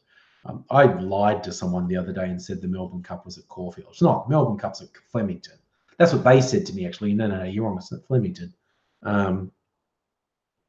Aaron, you're into a fireball. I made my own. I also have cinnamon bourbon over there. I had some cinnamon food additive, like it's for making cakes and stuff. So it's not a hot cinnamon like the Fireball whiskey is hot cinnamon whiskey. So this is cinnamon without being hot, but again is good. And again, because my personal favorite drink probably is a whiskey sour. I could have made this into a whiskey sour. That's just add lemon juice, egg white, sugar syrup. But I just thought, no, just have a few dignified sips of just bourbon. The cinnamon bourbon makes a very good whiskey sour, as does the caramel bourbon. So how close am I to the race course? I'm a couple kilometres away from the race course. Tell you the weird thing, because I was last year was my first year of living in this area for the spring racing carnival, and I wondered if on the big race days I'd hear noise, and I didn't. But the Melbourne Formula One Grand Prix in Albert Park, it was sort of a suburb or two away from where I used to live in East St Kilda. And when the F1 cars are going around, you'd hear them from my place. It was like a constant mosquito drone, just this for a couple of days, just constant mosquito drone. And I thought, because I moved a couple suburbs further out, to Caulfield, and I thought I wouldn't be able to hear the F1 anymore. I could. I was a little bit surprised that even a couple of suburbs further out, you can still hear the F1 cars. It's a really weird sort of noise. So if you had a whiskey sour, yes, no, it's my favorite drink. I like to make cocktails at home. As we've discussed before, my favorites, my favorites are the whiskey sour, and you can make that with bourbon, rye whiskey, or Scotch. I have bourbon, and I've still got some rye whiskey, and still got a blended Scotch up there somewhere. And they all have a different sort of Imsy's nudging. Hello. They all give a different flavour to a whiskey sour. And just generally, lots of drinks, you make a cocktail called a sour, and that basically means whatever that beverage is with lemon juice and maybe the egg white, maybe the sugar syrup. The other cocktail I like is called sidecar. That's a brandy or cognac cocktail, brandy and an orange liqueur. So brandy or cognac with an orange liqueur like triple sec or Cointreau or something else. Aaron, you like espresso martini. See, I don't like coffee. I don't like coffee flavor, so I don't go for espresso martinis or martinis. Generally, I don't usually do. Obviously I've got vodka and I've got vermouth, so I can make martinis. And I did last weekend because I'd done some flavored vodkas. I've got a passion fruit flavored vodka, a raspberry flavored vodka, and a mandarin flavored vodka. I think I made a martini with the mandarin vodka, which was quite nice. Dirty martini, that's with the yeah, like a brine in it, isn't it? Oh, Luke, you're still taking it personally. The Formula One race stolen from Adelaide. This is a couple of decades ago. There was real competition between Melbourne and Adelaide for who had the Formula One race. But I don't think anyone really wants it anymore.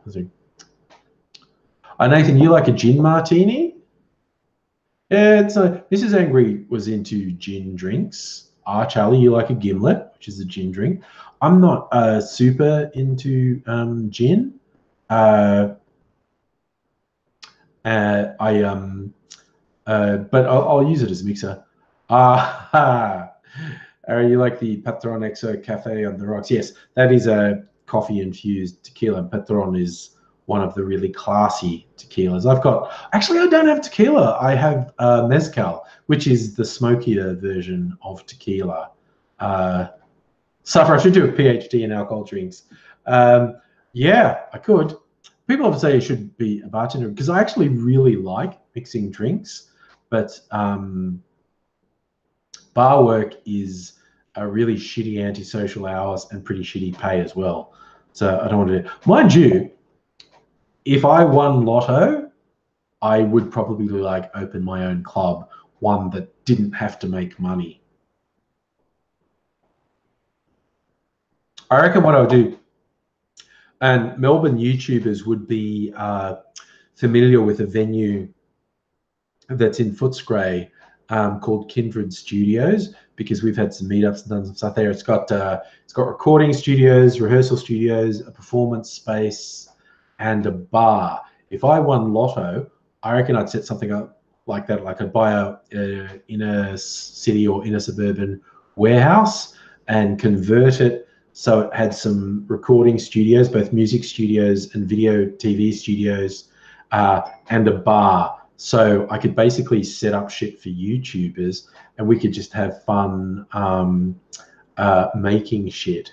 And we could also have a private club, the recording studios and a private club adjoining it. That would be, I reckon that is definitely what I'd do if I won lotto. Safa, if you buy the drinks while I mix them.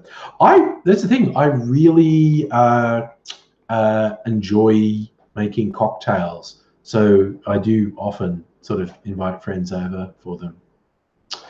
Petty Wallaby, you got 1 hour left before the end of your shift. You're doing a 12-hour night shift. God damn.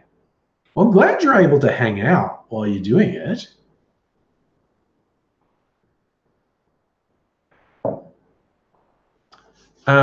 Glad to provide you a distraction for whatever it is you're doing for 12 hours. I've got a few friends. I see a lot of chat going on about Adelaide v Melbourne. And I do have quite a few friends in Adelaide, including Mistress M, who I used to make videos with, moved to Adelaide.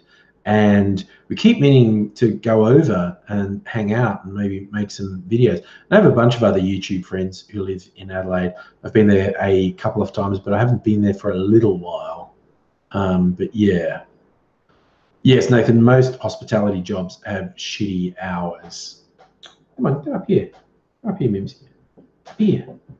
No, you just want to be there? Just want to be there? Fair enough. All right.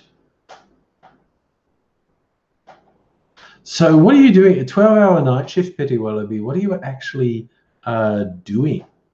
If I don't want you to sort of give out too much info that might threaten your job. Don't want to get you in trouble. But yeah.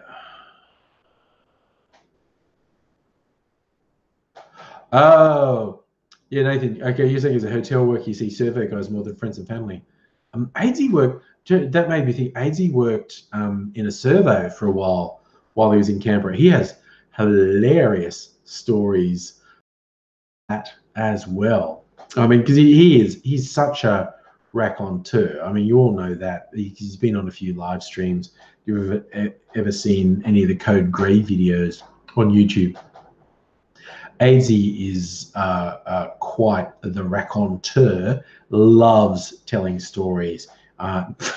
He's really hard to shut up once he gets started. So.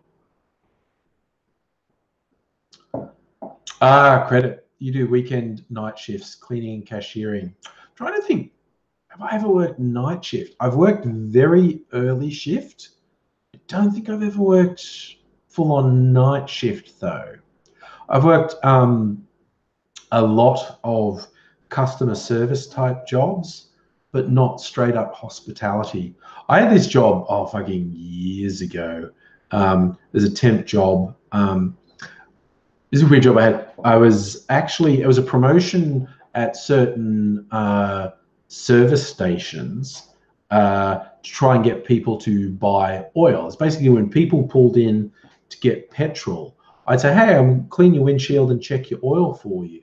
And if their oil was low, as it kind of often was for a lot of people, because a lot of people don't take care of it, say, well, your oil's a bit low, you should get like a litre or whatever, and basically trying to convince them to buy oil. And also just convincing them to come back to this service station because, you know, they got a windscreen wash and an oil check. And I did, for a month or two, I did 2 shifts of this, one in the morning peak hour for 4 hours. And that was like from 6 a.m. to 10 a.m. And then I'd have a few hours off. And then I'd do the evening peak hour from like 3 p.m. to 7 p.m. And I did that for, I don't know, a month or two. That was a super, super weird job in a lot of ways. Because I'll tell you something for free that I did not realize until I did this job. Lots of car manufacturers put the oil, like the oil dipstick, in completely different parts of the car. You'd reckon it would be in the same basic part in all cars, but no, not at all. It's in really different parts in really different cars. And the bit where finding the oil cap, where you put oil in, really different places in engines, in different cars. And it's remarkable how often people had no idea where their dipstick was and no idea where to put oil in. And so I'd struggle around and find someone's dipstick and then say, you need oil. And they go, oh, cool, I'll buy oil. Where do you put? And I'd say, where do you put it in? And they're like, I don't know. So I'd have to try and fucking work out where on the car you put oil in, because it was always in really different places. And I think it was Mazdas I grew to hate. because they had the dipstick sort of hidden underneath, where it was really hard to not touch the hot engine block and burn your hand. That was fucked up. I really didn't like that. But that was one of the weirder jobs I had. Checking oil for 4 hours in the morning, then 4 hours in the afternoon. For a long time after I left college, I was doing temp jobs. In fact, I didn't take an actual permanent job, like 40-hour-a-week permanent job. My first permanent job, I was probably about 27 or 28. So I didn't have a real job until I was 27 or 28. And that was a customer service job for an insurance company. And I did that for a few years. And then I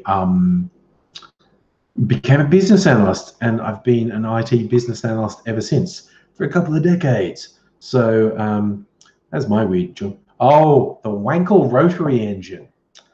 Yes, that sounds like a joke. That was a Monty Python joke, actually. Mazdas were the first cars to have the rotary engine, the Wankel rotary engine. That was a joke in an old Monty Python album about words that sound rude. There's a test to see how rude does this sound.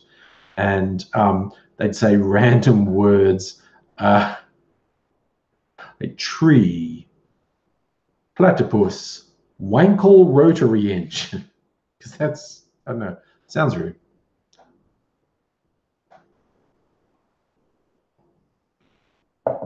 Safa, you're only on your L's. You haven't really even worked out the petrol thing. Yeah, but it's astonishing. You'd reckon cars, cars are cars. You'd reckon there'd be a standard thing with where the petrol cap was, where the things were in the engine, where your dipstick for checking oil, where the actual bit where you pour oil. You'd reckon it'd be relatively standard, and it fucking isn't. It's different in every car. And when it was my job, and I didn't really know a lot about cars at all. And then I had to do this oil check thing. It's fucking shit. Ooh, nice bit of motoring trivia there, Thol. Mazda wasn't the first with a rotary engine. RSU 80 was earlier.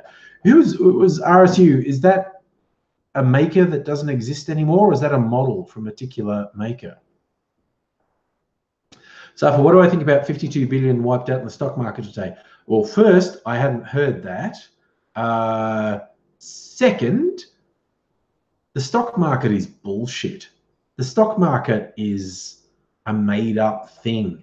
The stock market is a consensual hallucination.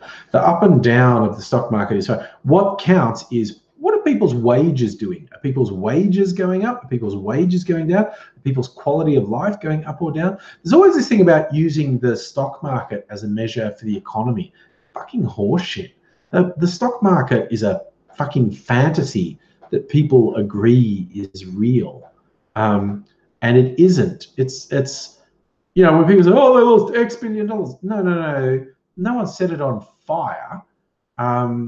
It's just this notional idea of wealth. It's complete bullshit. I think so. Okay, so RSU was a company that was eventually absorbed into Audi. Okay, cool. See, we learned something. That's what we like on the Angry live streams. We like to learn something. I like that, Tendai. To explain how the Wankel rotary engine works, say it's powered by giant magical Doritos. There was an Australian guy who was a huge proponent of the rotary engine, and he was regarded as a crank. And I never really knew if he was bona fide. I think he had a company called Orbital, and I don't know if anything ever came from it. But he was promoting his version of a rotary engine that was supposed to be hugely fuel efficient and powerful and blah, blah, blah. And some people were really on his side, and some people called him a shyster, a charlatan.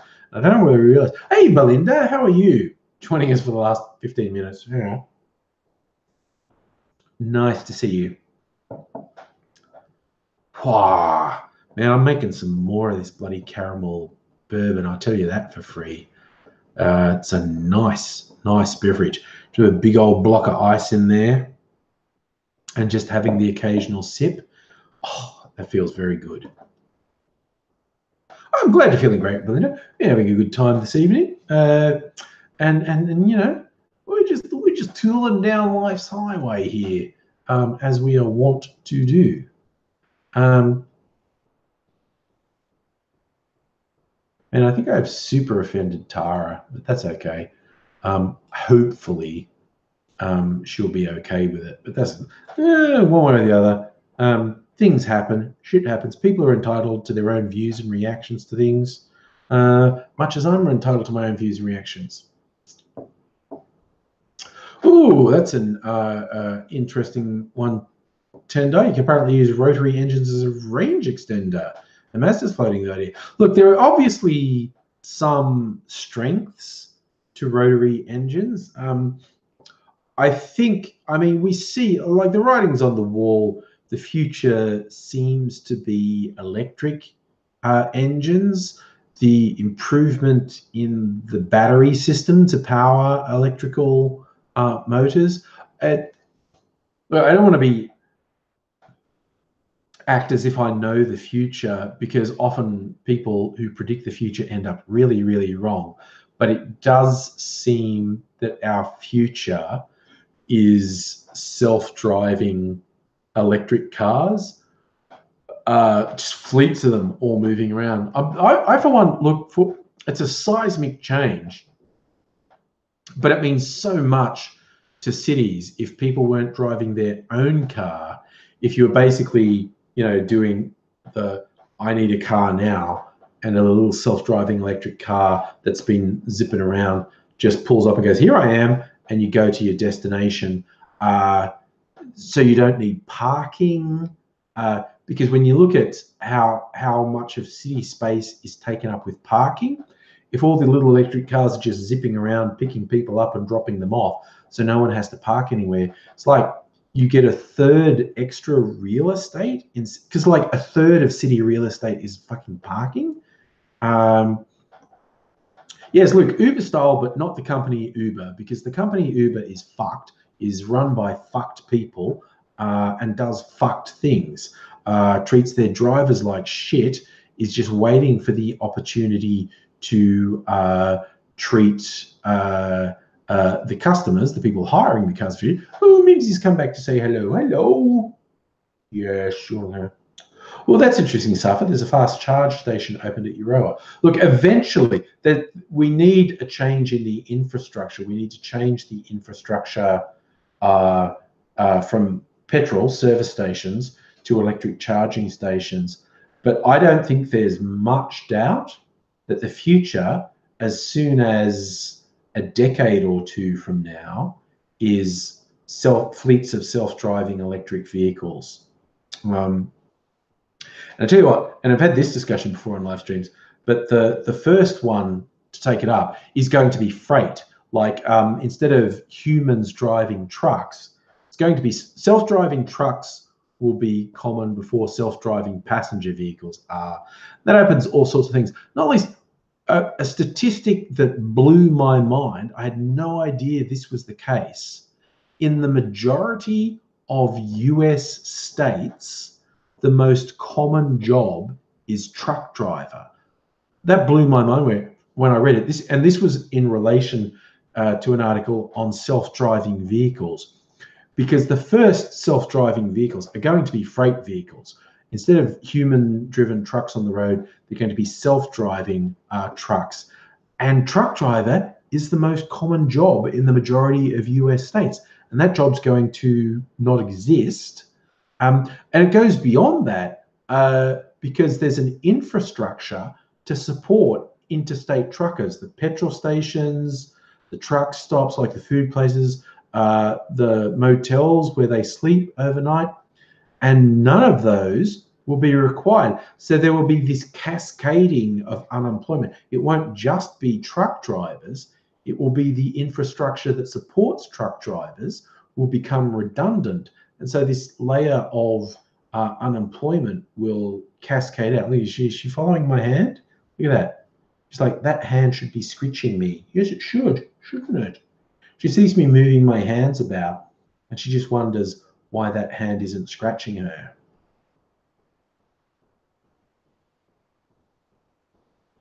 Biora, you raise a good point. Truck drivers are abused by the companies that hire them. They don't get sleep. But you know, here's the thing.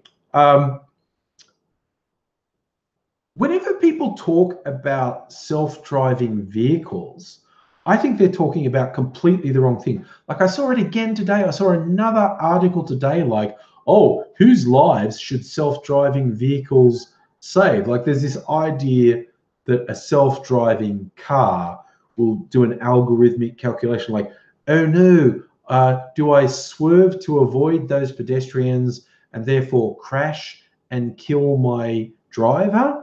Or do I protect the life of my driver and plow into those pedestrians? That's horseshit. Once the guidance system on the cars is perfected, those sort of accidents just won't happen. It's absolute bullshit. These people that think they're asking big questions like, ooh, whose life would they? Fuck off.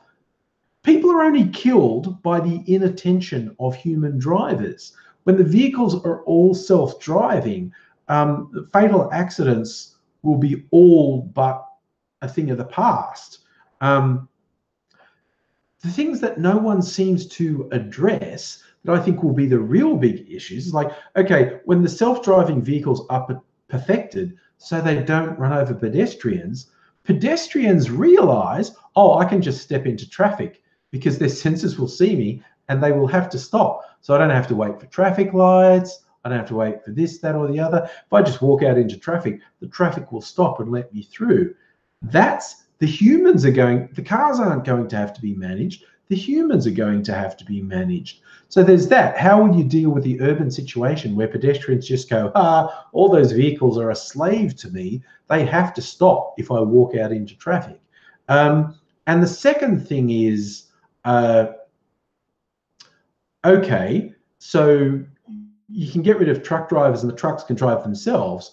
But if, again, the trucks have sensors to avoid collisions, then it would become trivially easy to hijack a truck because you just drive in front of it and then stop, and then it would have to stop, and then you could ransack the truck. So the self-driving trucks will probably have a human just sitting there, just sleeping in them, just overseeing them, and human who rings the alarm if someone tries to hijack the truck. That sort of thing, the hijacking of self-driving trucks will be a much bigger issue than self-driving trucks potentially causing accidents. So I get super annoyed when I keep seeing these articles of, oh, whose life will a self-driving vehicle change? That isn't even going to be an issue. That simply isn't going to be an issue.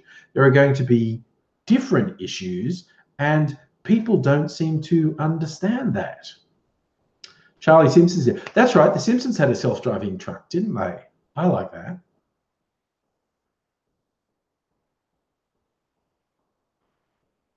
Oh, nice, Megaleech. Give the self-driving trucks armed drones. Or so if you think self-driving trucks, cars with bull bars are scary. There was that bit in the Marvel movie Logan about, you know, it was set in the 2020s or something, and there was that thing with there was a little bit with self-driving trucks that didn't give a shit about anyone who wasn't them because they caused accidents. They drove high speed and caused accidents. I don't think that was accurate. I don't think self-driving trucks will behave like that.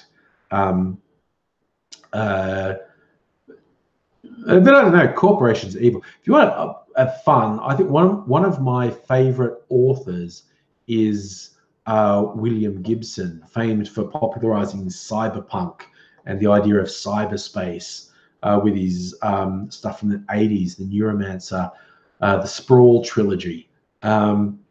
But he, in both the Neuromancer books and some of his short stories, he posited some truly fascinating futures where governments had virtually no power and all the power was in corporations, and the corporations ran like the mafia, specifically like the Japanese Yakuza.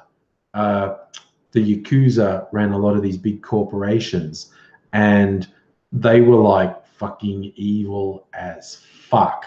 And he took that in a slightly different direction with his most recent book called The Peripheral. If you love good speculative fiction that plays with where might technology take us, how might it affect politics, how might it affect corporations, how might it affect our lives, I don't even want to put spoilers for this.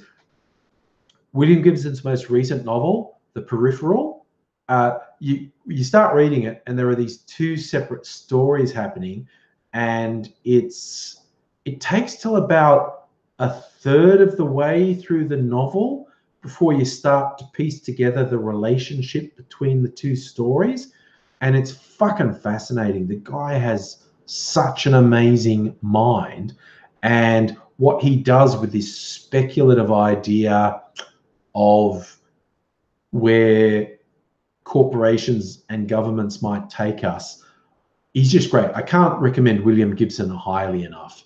Whether it's his original famous ones, the Neuromancer trilogy, there's one he did in the 90s that known as the Sprawl trilogy, and then there's one he did in the noughties that's like it's about advertising and brands. There's a trilogy there, and I hope The Peripheral has some follows-ons, because he opened some absolutely amazing doors with The Peripheral. He's such a fucking good writer. You really got to go for it. Tendai, I have neither read the book Ready Player One or seen the movie. The movie will probably be freely available on Foxtel and Netflix soon, and I'll watch it then. So I don't know enough about Ready Player One to answer your question. Is it better just dystopia or whatever? And look, honestly, I've read so much dystopian sci-fi and loved it. Here's another underrated one that I can't believe hasn't turned into a series of movies or a TV show. As a series known as the Uglies series. It was originally a trilogy, and then the writer did a fourth one, and he's now bringing out years later some more in the same world. They're fucking great. They are teen, young adult fiction. They're great books. The original trilogy is Uglies, Pretties, and Specials, and it's this world. There's basically been our society completely collapsed, and then it's been rebuilt. And it's this sort of utopian thing. You grow up, and at a certain point in puberty, you have surgery to make you perfect. You become pretty. Up until that point in puberty, you're an ugly, because it's just, whatever your genetics are. So at a certain point in puberty, you become pretty. So that's the thing. The first one is Uglies. It's a central character when she's an ugly. And then there's Pretties. She's a pretty and thing. And the third one is Specials. These are people who have been super genetically engineered. They're like the secret police of this world.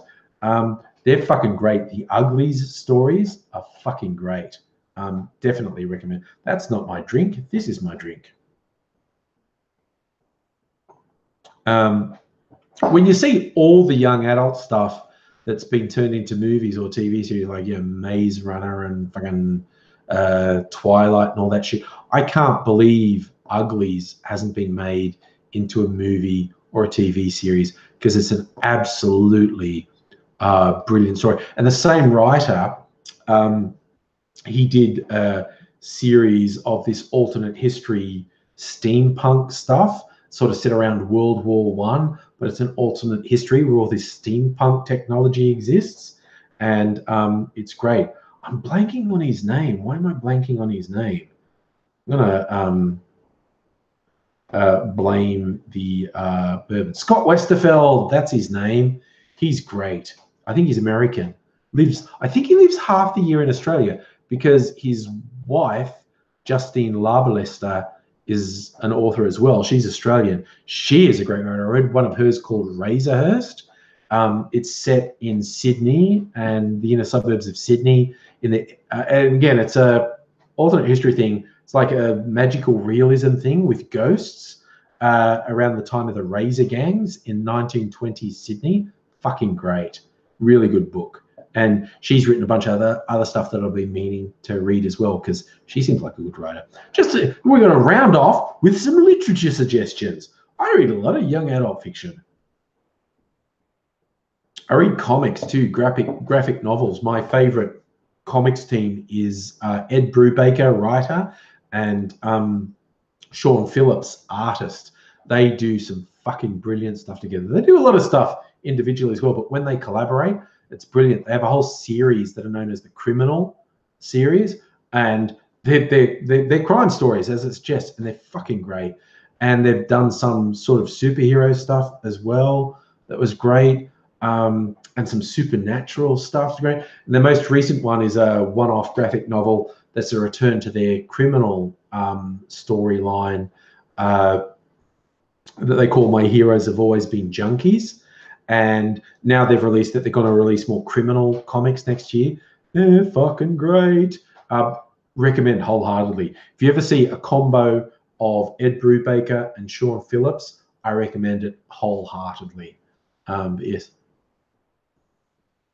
Nathan, you're saying if it's around World War I, would it be more diesel punk? Maybe, but it's very old school steampunk. They have the two power blocks. One of them is all about machines and steampunk, the clankers, and that's like, yeah, that's basically the Prussians, the Germans, and then the English and everything. They're the Darwinists. They genetically engineer their vehicles and weapons. So you've got the very mechanical weapons and vehicles, and you've got the genetic engineers on the other side. That's a really good series as well. Oh, Megaleech, I still haven't read the Expanse novels. I've watched the first 2 seasons of the Expanse TV series, which is fucking great. I think the 3rd series will be widely available later this year, and then the 4th season next year. But look, I've run a little bit over time because I've been having so much fun talking to you all, you fine people. As per usual, you've been wonderful company. So I hope you all look after yourselves. Look at Mimsy making her little thing wobble. Don't wobble so much, Mimsy. Don't wobble so much. So I hope you all look after yourselves. And looking forward to catching up with you again soon. I'll try to do a video tomorrow. Not sure exactly what it'll be on, but I'll try to encapsulate some news stories of the week and see what's going on. Mimsy says good night too. So you all look after yourselves, and we'll hope to see you again sometime soon. But I will say bye for now. And I click